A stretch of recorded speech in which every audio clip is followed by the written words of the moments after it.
Минь улс байгаль хамгаалах төвийн бэлтгэн хүргэж байгаа цахим хичээл маань бэлэн болсон байна. За өнөөдрийн сэдэв бол орчны бохирдлын тухай байгаа.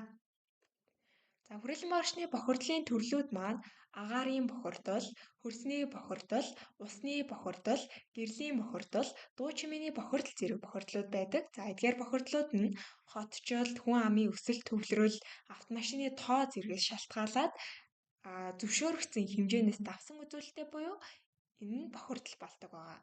За ялангуяа Улаанбаатар хотын хувьд Монгол улсын нийт хүн амын 50% нь амьдардаг. За тэр ч утгаараа энэ хотчлт хүн амын төвлөрлөөс шалтгаалаад орчны бохирдлын асуудал бол маш тийм тулгамдж байгаа асуудлуудын нэг болсоор байгаа лээ. За цаашлаад эдгээр бохирдлын нэгээр нь авч үзвэл агаарын бохирдлын тухай танилцуулъя. За агаарын бохирдол гэдэг бол хийм, биологийн гаралтай зүйлс, элдв тоосчлтын нөлөөнд агаар мандлын байгалийн шинжлэлээр өөрчлөгдөхийг хэлдэг буюу агаарын бохирдлын их үүсвэрт бидний өдөр тутамдаа хэрэглэдэг автомашин, тэгээд үйлдвэрлэл зэрэг байдаг. За эдгээр нь бохирдуулагч бодисуудыг ялгаруулад энэ нь эргээгээд хүний эрүүл мэнд болон хүрээлэн орчин, ялангуяа уур амьсгалын өөрчлөлтөд сөргөнлөө үзүүлэх тийм нөлөөллийг бий болгодог байх нэ. За агаар бохирдуулагчдыг мөн байгалийн гаралтай болон хүний үйл ажиллагаанаас үүдэлтэй гэж ангилдаг. За байгалийн гаралтайд нь байгалийн үйл явцаар үүсэж байгаа буюу галтуул, дэлбэрэх, ой хэрийн түймэр, галт түймэр, хууль салхи зэрэг бол байдаг бол хүний үйл ажиллагаанаас үүдэлтэй нь мэдээж аж үйлдвэрлэл, дулааны цахилгаан станц, гэр хорооллын утаа, хөдөө аж ахуйн үйл ажиллагааны явцад үүсэж байгаа хорт бодис агаар цацагдсанаас үүсэх гэх мэтчлэнгээр агаар бохирдуулагчдыг бол ангилдаг байгаа. За мөн цаашлаад агаар бохирдуулагч бодисууд гэж байна. За эдгээр бодисууд нь бүдүүн ширхэг тоосонцоор, нарийн ширхэг тоосонцор буюу PM2.5, тэгээ үхрийн давхар эсэл, азотын давхар эсэл, нүрс төрөгчийн дутуу эсэл, озон буюу O3 гэх мэтчлэнгээр агаар бохирдуулагч бодисууд байдаг.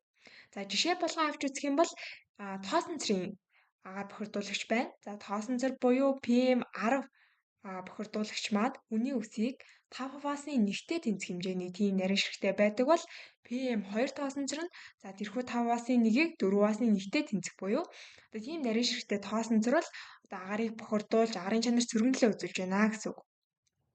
За цаашлаад эдгээр бас үхрийн давхар эсэл, азотын давхар эсэл зэрэг нь автомашин, үйлдвэрлэл зэргээс бол ялгараад агарын чанарт бол сөргөнлөө үзүүлдэг байгаа. За агаарын бохирдол нөлөөлж буй хүчин зүйлс мэдээж байна. За энд бол гэр хороол буюу өвлийн улиралд ялангуяа нүүрсний галгаанаас шалтгаалаад утаа нэмэгдэнэ. За тэрээрээ агарын чанар муудна. За тэгээд энэ бол агаарын бохирдолд нөлөөлж байгаа хүчин зүйлийн нэг болж байгаа. За мөн тээврийн хэрэгсэл буюу Улаанбаатар хотын хувьд 10-аас дээш жилийн насжилттай автомашинууд маш их байдаг. Сүүлийн жилүүд ингээд нэмэгдэж орж ирсээр байгаа. Энэ нь эргээгээд нөгөө автомашины тэр ашиглалтын хугацаа урт болсноос үүдэлтэйгээр дутуу шаталт явагдах, илүү их утаа гарах гэх мэтчлэн нөлөөг бол үзүүлж байгаа. За мөн уурын зуух, цахилгаан станц буюу нүүрсээр галдаг үйлдвэрлэлүүд байна. Хөрс шороо шуурга түүмэр гэх мэтчлэн байгалийн гаралтай бохирдуулагчид байна. За мөн хог хаягдал бол бас хог хаягдлыг шатааснараа агаарын бохирдол нөлөөлөгч янз бүрийн хортой хүнд элементүүд ялгарах гэх мэтчлэнгээр тийм сөргөнлөөнлүүдийг үзүүлдэг байгаа. За агаарын бохирдлыг хүний эрүүл мэндэд үзүүлэх нөлөөллийн тухай ярих юм бол агаарын бохирдол зүрх судасны тогтолцоо, мэдрэлийн тогтолцоо, амьсгал, нөхөн үржихийн тогтолцоо зэрэг хүний эргэтэн тогтолцоонуудад нөлөөлдөг. За эдгээр бол агаар бохирдуулагч нарийн болон бүдүүн ширхэг тоосонцоор, үхрийн давхар эсэл, азотын давхар эсэл, нүрс төрөгчийн дутуу эсэл зэрэг нөлөөлдөг. За ялангуяа нарийн ширхэг тоосонцор бол хүний цус руу, цусны улаан эс рүү нэвтрээд, тэгээ уушиг руу нэвтрэх, уушигны үйл ажиллагааг алдагдуулах, муутгах гэх мэтчлэн бас нөлөөллүүдийг хүний эрүүл мэндэд бол үзүүлдэг байгаа.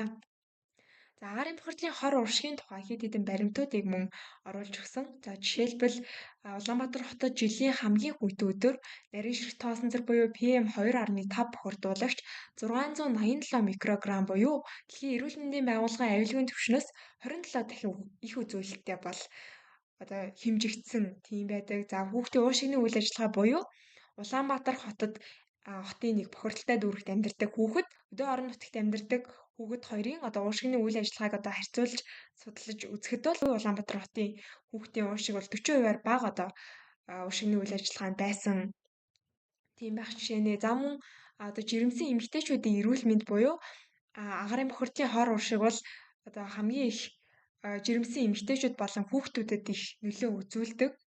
За жирэмсэн эмэгтэйчүүдэд урагтан сөргөнлөө үзүүлнэ.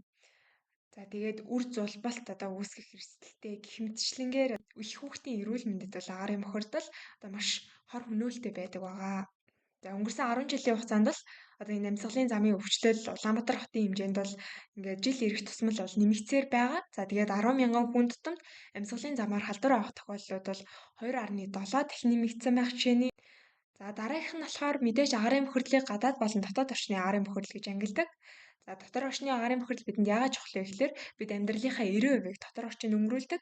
Тийм учраас гадаад орчны агаарын бохирдлоос илүүтэй дотор орчны агаарын бохирдол одоо агаарын чанарт стандарт хэмжээнд байх нь бидний эрүүл мэндэд эргээд одоо эрг нөлөөтэй байдаг байгаа. За дотор орчны агаарын бохирдлын одоо бохирдуулагчид нь агаар дахь тоосонцор, дэгдэмхийн органик нэгдлүүд, ахын үнэрт нэгдэл хий, угаарын хий зэрэг байдаг. Эдгээр бохирдлын их үүсвэрүүд нь гаднах агаарын бохирдол сонгосоовоо онгойлгосноор агаар сэлгэлт хийснээр гадны орчны бохир агаар бол дотор орчинд орж ирэх. За биологийн гаралтай бохирдуулагч, тамхины утаа, физикийн хортой нөлөөлөл, барилгын материал, дотор заслын материал гэх мэтчлэн байдаг. Жишээ болгоод хэлэх юм бол дотор орчны агаарын бохирдол нөлөөлж байгаа одоо эдгээр агаар бохирдуулагч бол ахуй хэрэглээний тийм цэвэрлэгээний бодисоос үүдэлтэйгээр дэгдэмгийн органик нэгдэл бол тэндээс ялгардаг. Ингээд тэр гэр орноо цэвэрлж яхад ч юм уу тийм учраас тэр тохиолдолд бид нэр ингээд агаар сэлгэлтийг тогтмол хийх, одоо маск зүүх, бэлэгээ өмсөж тэр одоо тухайн газараа цэвэрлэх гэх мэтчлэнгээр өөрсдийнх бас эрүүл мэндийг хамгаалах алхмуудыг бол хийж болно. За цаашлаад агаарын бохирдлыг бид нэр юугаар хэмждэг вэ гэхээр агаарын чанарын индекс буюу ногооноос нийляга хүртэл өнгөний кодтой индекс байдаг. За эдгээр нь бол 0-аас 500 хүртэл заадаг. За өндөр байх тусмаа агаарын бохирдол хүний эрүүл мэндэд сөрөг нөлөөлөл их байна гэсэн үг байгаа. Улаанбаатар хотын хувьд бол одоо хэд хэдэн цэгүүдэд агаарын чанарын индексийг гаргадаг одоо тийм самбарууд байдаг. За тэрхүү самбараас агаарын чанар хэр байгаа одоо үзүүлэлт нь хэр байгааг мэдэж авч болно. За түүнээс гадна агаар цэгмэн гэдэг агаарын чанарын индексийг хэмждэг бол бас тийм одоо аппликейшнээр дамжуулж хүмүүс мэдээллийг хүргэдэг тийм платформ байдаг. За түүнээс бас харж болно. Гэр орноо агааржуулалтаа хийхдээ ихэвчлэн одоо өдрийн цагаар 2-4 цагийн хооронд ч юм уу агаарын чанар харьцангуй гайгүй байдаг учраас тэр цаг үедэд одоо агаар сэлгэлтийг тогтмол сайн хийж байх нь дотор орчны агаарын чанарыг ингээд сайжруулах нэг одоо чухал зүйл нь болж байгаа юм аа.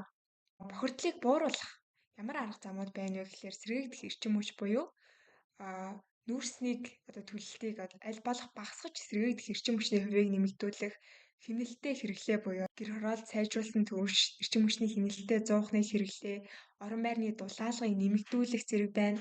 За хот төлөвлөлтийг сайжруулах буюу дахин төлөвлөлтийг гэр хорооллын дахин төлөвлөлтийг эрчимжүүлэх, олон нийтийн мэдлэг дээшлүүлэх, орон сууцжуулах, цахилгаанаар халаах гэх мэтчлэн аргаар агаарын бохирдлыг бууруулах боломжтой.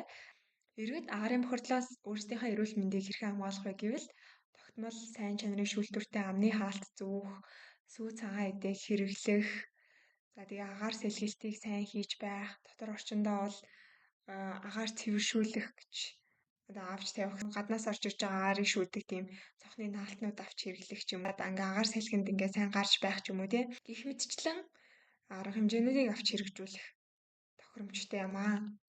За дараагийн бохирдол бол хөрсний бохирдол гэж байгаа. За хөрс бол агаар цацагдсан хортой бодис, утаа тортог, газар дээр хуурай, нойтон хаягдл зэргээр бол бохирддог.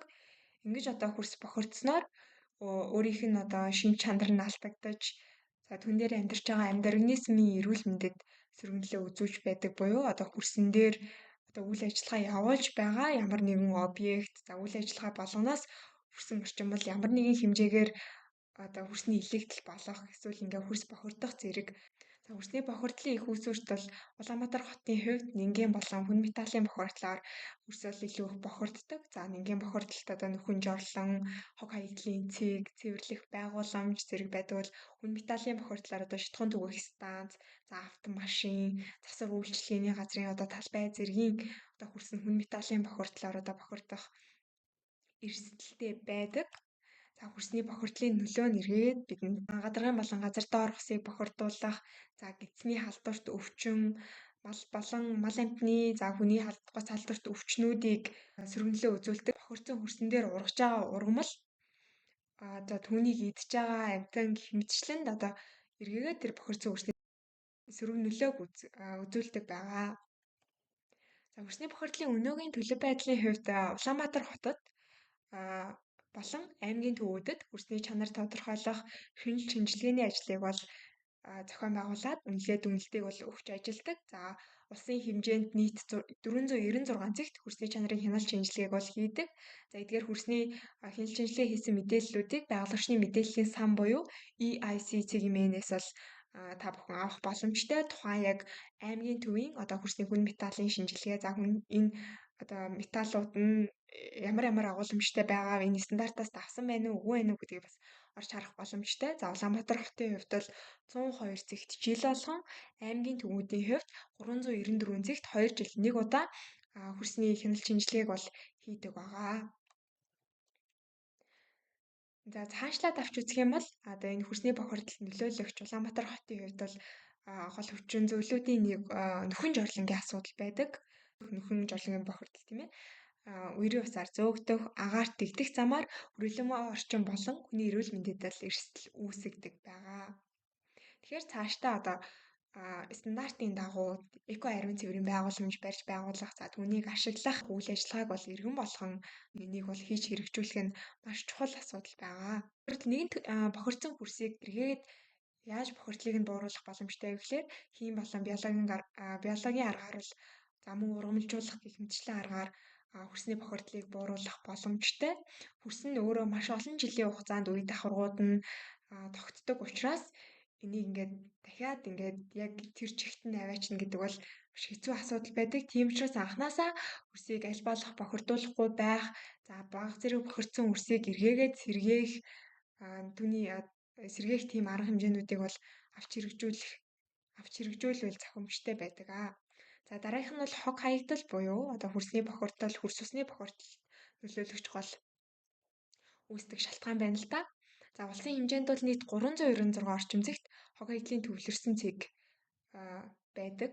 За энэ нь бол жилдээ 3.5 сая тонн хог хаягдлыг бол аваад ландфилл хийх даржболчлох арга хэмжээнүүдийг авч хэрэгжүүлдэг. Улаанбаатар хотын хувьд жилдээ 1.4 сая тонн хаягдлыг 3 төвлөрсөн цэгт хүлээн авч устгадаг байгаа. Эдгээр хог хаягдлын цэгүүд нь Монгол Улсын газар нутгийн нийт 2.4% тэнцэх талбай буюу 3911.6 га талбайг хамардаг. Энэ хог хаягдлын маш том талбайд хог хаягдлыг хаяснараа одоо тэр доорх хөрсөн орчин бол бохирдно. За цаашлаад гүний усны нэвчин гэх мэтчлэн хөрс усны бохирдол нөлөөлөгч хүчин зүйлүүдийн нэг болсоор байгаа юм аа. За дараагийнх нь бол усны бохирдол байгаа. За усны бохирдол ярихаас өмнө бид одоо усны хэр нөөцтэйг бол мэдэж авах нь зүйтэй байх. Дэлхий дээр нийт усны 3% л ундан тохиромжтой байдаг. За гэтэл үүний бол одоо 1%-ийг л бид нэр одоо усны нөөцөндөө ашиглаж одоо ундлах боломжтой байдаг гэсэн үг. Усыг одоо ингээд бохирдуулснараа энэ багахан нөөцийг бид нар ингээд аль улмал ингээд багасгаад хэрэглэх боломжгүй болгоод байна гэсэн үг. Тийм учраас цаашдаа аль болох усаа бохирдуулахгүй байх, бохирдсон усыг цэвэршүүлэх, за тэгээд саарл усыг хэрэглэх гэх мэтчлэн өдөр тутмын үйл ажиллагаандаа усаа хайрлаж гамнах усны бохирдлыг болохоор механик бохирдол, химийн бохирдол, биологийн бохирдол гэж ангилдаг. За химийн бохирдол нь бол нефтийн бүтээгдэхүүн, нийлэг зүйлс, гадаргуугийн пестицид, эрдэс бордоо, хүн металл цэцэрлэгт бодисоор бохирдохыг хэлдэг бол механик бохирдол нь механик хойлц, хог хаягдал, үлдэр болон ахуйн хаягдлаар бохирдохыг хэлдэг. За биологийн бохирдол бол эмгэг төрөгчлөн, вирус, эгэл битэн, шимэг чорхон өндөг зэргээр бохирдохыг бол биологийн бохирдол гэж нэрлэдэг байгаамаа. За эдгээр нь хүний эрүүл мэндэд ямар нөлөө үзүүлэх вэ гэхлээр эмгэг төрөгч нянгаар бохирдсон усыг хэрэглэснээр холер, цусан суулгах гэх мэтчлэн шууд халдварлагддаг тийм өвчин бол үүсэх боломжтой. За мөн усны хатуулагч чанар ихсэхэд хүн амын дунд хоол боловсруулах эрхтний өвчлөл нэмэгдэнэ. За фторын хэмжээ ихсэхэд бол шүд талавтан, фторын хэмжээ бага үед бол шүд цоорох өвчлөл үүсэх гэх мэтчлэнгээр хүний эрүүл мэндэд нөлөө үзүүлдэг. Мэдээж бас цаашлаад бохирдол ихтэй усыг хэрэглэснээрээ тэр чинь ингээд дотоод эргэн тогтолцоонуудад хүний эрүүл мэнд эргээс өрнөлөө үзүүлэх учраас аль болох усыг бохирдуулахгүй байх, бохирдлын хүчин зүйлийг нь тодорхойлоод түүнээс урьдчилан сэргийлэх зэрэг арга хэмжээнүүдийг бол авч хэрэгжүүлэх шаардлагатай байдаг байгаа. За сая хэлсэнчлэн усны бохирдолд одоо ямар хүчин зүйлүүд нөлөөлөд байна гэхээр хөдөө аж ахуй буюу хит оширсон малын үтэг бууц, хигзэм, за газар тариалан буюу уртан шавжийн эсрэг пестицид, гербицидний бордоо, за үйлдвэрлэл буюу арширны үйлдвэрлэл, уул уурхай, за үүний баяжуулалтын хаягдал гэх мэтчлэн усны бохирдолд бол одоо нөлөөлөх хүчин зүйл болж байгаа юм аа. За усны бохирдлоос бид эрүүл мэндээ хэрхэн хамгаалах вэ гэвэл мэдээж нэгдүгээр түүхий усыг хэрэглэхгүй байна. За хоёрдугаарт усыг баталгаатай газраас авч булаг шонд голын усыг бол буцалгаж хэрэглэх шаардлагатай. За ус атгалах одоо савыг зориултын байлгах хэрэгтэй. Гүний удагтай бол заавал лабораторийн шинжилгээ хийлгээд тухайн усны чанар одоо стандарт хэмжээнд байна уу, стандартаас давсан үзүүлэлттэй байна уу гэдгийг бол хянаж байх шаардлагатай байдаг. За мөн хөрсийг бохирдуулахгүй байх буюу хөрсний бохирдлоос үүдэлтэй одоо усны бохирдол бий болдог учраас аль болох бохирдуулахгүй байх, ахуйн бохир ус хүн жорлон стандартын дагуу барих, стандартын дагуу байлгах хэмжээнүүдийг авч хэрэгжүүлэх шаардлагатай байдаг. За дараагийн бохирдол бол гэрлийн бохирдол. За гэрлийн бохирдол бол мэдээж гэрлийг хэрэглэх зохистой хэмжээний сэтрүүлэн хэрэглэхийг хэлнэ. Хот суурин газарт хэвчлэн гэрлийн бохирдолтой байдаг. Энэ гэрлийн бохирдол маань эргээд хүний эрүүл мэндэд одоо мелатонин гэдэг гормоны үйл ажиллагааг бол бууруулдаг. Маш их гэрэлтэй байснаар энэ гормон бол хүний нойрыг хариуцдаг. Мелатонин дутагдсанаар нойр бүдэх, ядрах, толгой өвдөх, стресстэх, сэтгэлийн түгшүүртэй болох зэрэг одоо эрүүл мэндийн асуудалд бол хүргэдэг байгаа. За дараагийн бохирдол бол дуу чимээний бохирдол байгаа. За энэ нь мөн ихэвчлэн хот суурин газарт бол тохиолддог. За дуу чимээг хэмжих нэгж бол децибелээр хэмжинэ. Ерөнхийдөө л унтлагын хүрээнд 40 децибелээс бага байхыг дэлхийн эрүүл мэндийн байгууллагаас бол зөвлөдөг. Энэ орчинд хүмүүс илүү унтаж амрах, гүн ойрсох боломжтой байдаг учраас 40 децибелээс бага байхыг зөвлөдөг. За ажиллаж амрах орчин дуу шугамны стандартын хэмжээ гэж байна. За Монгол Улсын тэм стандарт байгаа. За энүүн дээр бол өдрийн цагт 60 децибел, шөнийн цагт 40 децибелээс бол хэтэрхгүй байх хэрэгтэй. Эндээс хэтэрх юм бол энэ бол дуу чимээний бохирдол болоод эргээд одоо хүний тайван ойрсох, тайван амгалан байх, сайн унтаж амрах зэрэгт бол сөрөг нөлөө үзүүлдэг байгаа. За ингээд манай хичээл маань дууслаа. Тэгэхээр та бүхэн эдгээр мэдлэг шалгах дасгал ажлуудыг гүйцэтгээд дүгнэлт асуултанд бас хариулаад хичээлээ дуусгахыг хүсье. Анхаарал хандуулсан та бүхэндээ баярлалаа.